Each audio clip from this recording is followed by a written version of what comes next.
Assalamualaikum viewers, welcome to part technical course students.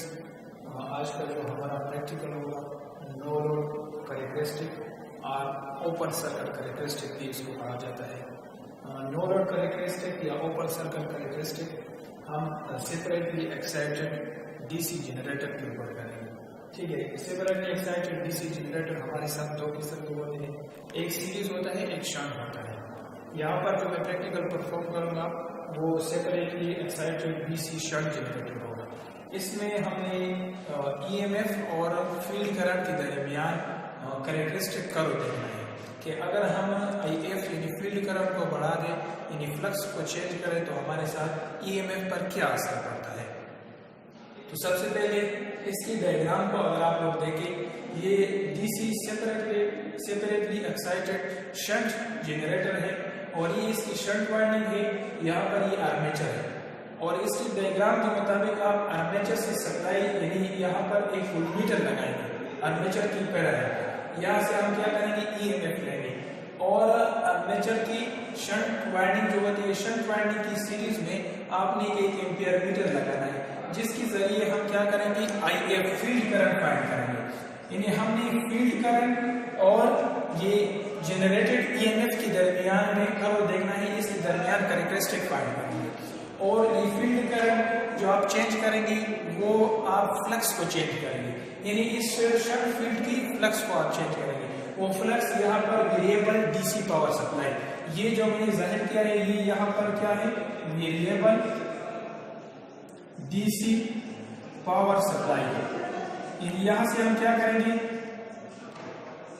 Variable DC supply से shunt field की current को change करेंगे और करंट फ्लक्स को चेंज करेंगे, यानी इसकी एक्साइटेशन को चेंज करेंगे और फिर एक्साइटेशन की वजह से आर्मेचर में जो ईएमएफ इंड्यूस होता है इसकी कैरेक्टरिस्टिक हम देखेंगे।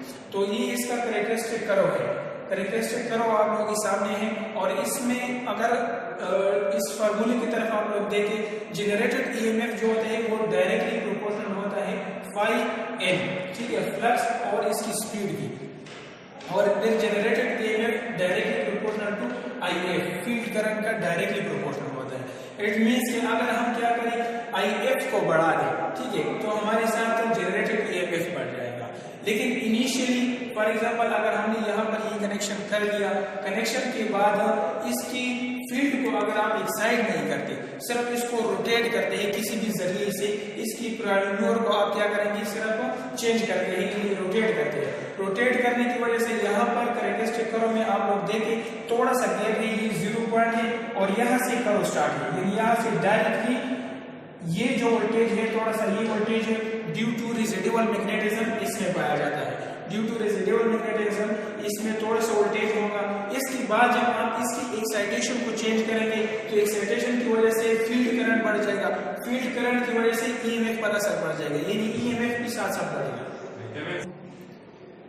अच्छा स्टूडेंट्स, जब हम इसकी फील्ड को यानी फील्ड को चेंज करते हैं तो फील्ड के साथ हमारे साथ जनरेटेड ईएमएफ डायरेक्टली चेंज हो जाएगा, यानी वो भी इंक्रीज होता जाएगा। लेकिन ए से बी तक ही इंक्रीज हो जाएगा जब पोल हमारे साथ अनसैचुरेटेड हो। जब पोल सैचुरेटेड हो जाए इसके बाद हमारे साथ कुछ एक ऐसा लम्हा आ जाएगा कि बी के बाद, अगर बी पॉइंट के बाद फॉर एग्जांपल इसकी फ्लक्स को आप चेंज करते हैं, यानी फील्ड करंट को आप चेंज करते हैं, फील्ड करंट की वजह से आपके साथ ईएमएफ पर फिर कोई असर नहीं पड़ेगा, यानी ये कर्व यहाँ पर यहाँ से बी के बाद ये थोड़ा स्ट्रेट हो जाएगा। तो इस कर्व को प्रैक्टिकली हम देखते हैं और इसकी प्रैक्टिकली कनेक्शन बनाएंगे करंट और वोल्टेज के दरमियान, जनरेटेड ईएमएफ और फील्ड करंट के दरमियान हम रिलेशन देखेंगे। Students, OCC open circuit characteristic और नो लोड कैरेक्टरिस्टिक को हम अभी प्रैक्टिकली परफॉर्म करेंगे। इसमें हमारे साथ ये डीसी सेपरेटली एक्साइटेड जनरेटर है और इसकी दो वाइंडिंग्स होती है, एक आर्मेचर कॉइल होता है और एक एक्साइटेशन कॉइल होता है। जैसे कि मैंने बोर्ड के ऊपर आप लोगों को एक्सप्लेन किया था कि इसकी आर्मेचर की पैरेलल में हम क्या करेंगे, एक वोल्टमीटर को इंस्टॉल करेंगे जिससे हम जनरेटेड ईएमएफ मालूम करेंगे और इसकी एक्साइटेशन कॉइल की सीरीज में एक एम्पियर मीटर लगाएंगे। तो ये इसका आर्मेचर कॉइल है। आर्मेचर कॉइल की सीरीज पैरेलल में आप क्या करें, एक वोल्टमीटर को इंस्टॉल करें। यहाँ पर ट्रेनर में हमारे साथ वोल्टमीटर है, डीसी वोल्टमीटर।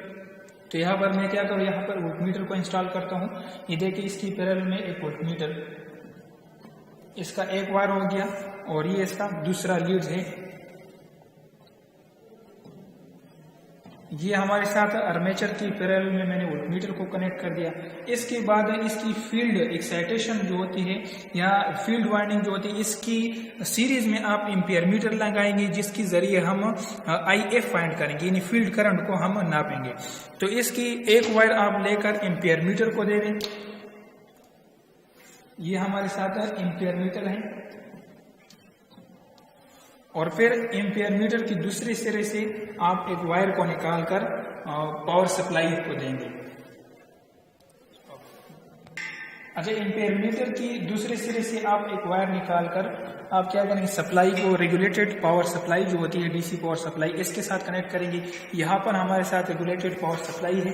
इससे आप क्या करेंगे, इसकी फील्ड वाइंडिंग को एनर्जाइज करेंगे। एक एम्पियर मीटर के थ्रू एक वायर कनेक्ट करेंगे और दूसरा वायर डायरेक्टली एक्साइटेशन कॉइल से देंगे। ये दूसरा वायर मैंने एक्साइटेशन कॉइल से इसको दे दिया, यानी यहाँ पर हमारे साथ ये एक्साइटिंग कॉइल हमारे साथ एनर्जाइज हो गया। अब चूंकि ये हमारे साथ जनरेटर है, इसका प्रेड्यूर हमने किसी भी तरीके से, यानी Faraday law of electromagnetic induction के उसूल के मुताबिक हमने इसको घुमाना है किसी भी तरीके से।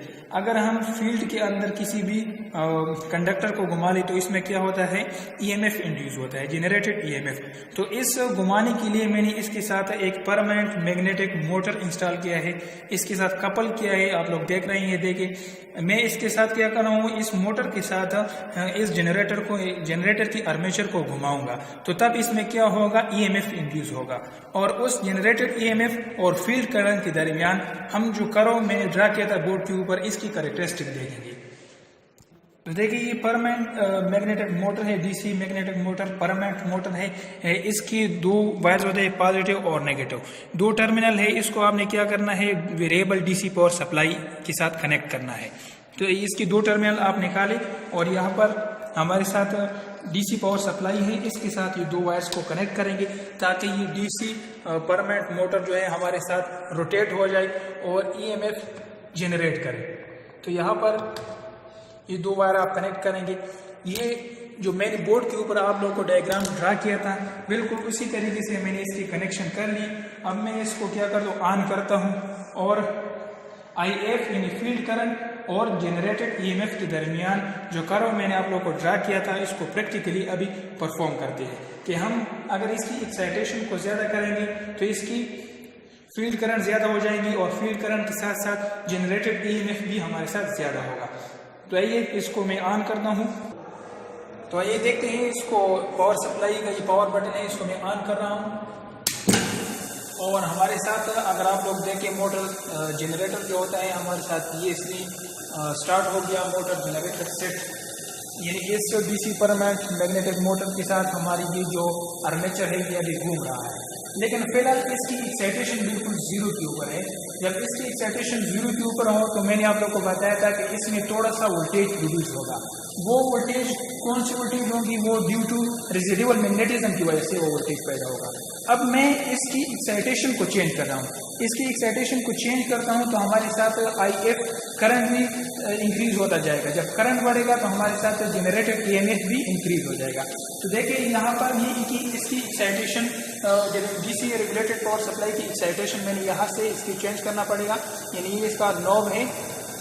देखिए इसकी स्पीड कांस्टेंट है, मैं इसको घुमा रहा हूँ ऊपर की तरफ। और आप लोग अगर एम्पियर मीटर की तरफ देखें तो एम्पियर मीटर में देखें हमारे साथ IF बढ़ रहा है, यानी हमारे साथ ये जो एम्पियर मीटर है ये हमारे साथ IF शो कर रहा है, फील्ड करंट। जब मैं फील्ड करंट को इंक्रीज करूंगा तो हमारे साथ DC वोल्टमीटर में जो जनरेटेड EMF है वो भी साथ साथ इंक्रीज होता जाएगा। यानी आप लोग देखिए प्रैक्टिकली मोटर जो जनरेटर है इसकी फील्ड करंट को मैं चेंज कर रहा हूँ और साथ साथ EMF भी चेंज हो रहा है। आखिर में एक लम्हा ऐसा आ जाएगा कि हमारे साथ ये जो इसकी जो पोल है वो सैचुरेट हो जाएगी और सैचुरेट होने के बाद अगर आप इसकी फील्ड को इंक्रीज करें तो हमारे साथ जनरेटेड EMF के ऊपर कोई असर नहीं पड़ेगा।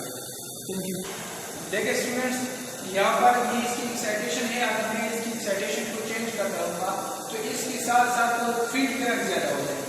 फील्ड करंट के साथ साथ हमारे साथ जनरेटेड EMF के ऊपर भी असर पड़ जाएगा और जनरेटेड EMF भी साथ साथ बढ़ता जाएगा।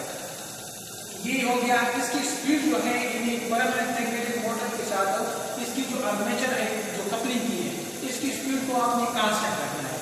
अगर आप स्पीड को भी बढ़ा सकते हैं यानी फील्ड को आप कांस्टेंट रखें और इसके आर्मेचर की स्पीड को आप क्या करें ज्यादा करें। जब फील्ड को आप ज्यादा करें तभी आपके साथ जो जनरेटेड इलेक्ट्रिक फील्ड पर असर पड़ेगा। देखिए यहाँ से इसकी स्पीड में चेंज कर रहा हूँ।